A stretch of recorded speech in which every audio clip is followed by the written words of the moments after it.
আসসালামু আলাইকুম আপুরা, সবাই কেমন আছো? আলহামদুলিল্লাহ, আমি ভালো আছি। আমাকে একটা আপু জিজ্ঞেস করেছিলে যে আপু, আমরা যখন লেয়ার কাট জামা বানাবো, অর্থাৎ পার্ট বাই পার্ট যে জামাগুলো হবে, সেই জামাগুলোতে কাপড় কাটিংয়ের ক্ষেত্রে আমরা কি সোজা করে কুচির কাপড়গুলো কাটিং করব, নাকি আমরা পাশে অর্থাৎ আড়াভাবেও আমরা কাটিং করতে পারবো? তো খুবই গুরুত্বপূর্ণ এবং একটা সুন্দর প্রশ্ন করেছে। এটা আসলে সবার জানা উচিত।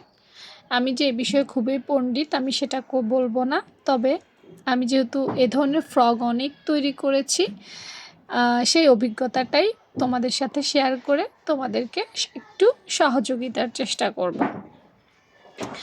দেখো আপুরা, অনেকগুলো কাপড় আছে যেগুলো দেখা যায় যে টান দিলে বেশি একটা বাড়ে না।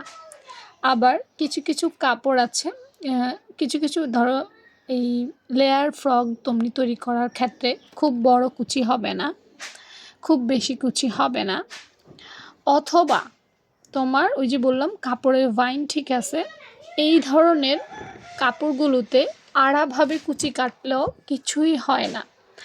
আমি এমন অনেক ফ্রক বানাইছি যেগুলো আমি আড়া পাটেই কুচিয়ে দিয়েছি এবং এগুলো কোনো রকম সমস্যা হয়নি। আরও একটা প্রশ্ন করেছো যে কোনা টোনা ঝুলে যায় কি না, আমি বলবো যে না, কুচি ফ্রগে আড়াভাবে কাটলেও বা আড়াভাবে কুচি দিলেও কুচি যে কোনো এক জামার এক কোনা কখনোই ঝুলে যাওয়ার সম্ভাবনা নাই। ঝুলে যায় রাউন্ড ফ্রগের মধ্যে, কিন্তু কুচি ফ্রগে তুমি সোজা এবং বাঁকা দুভাবেই কাটিং করতে পারবে।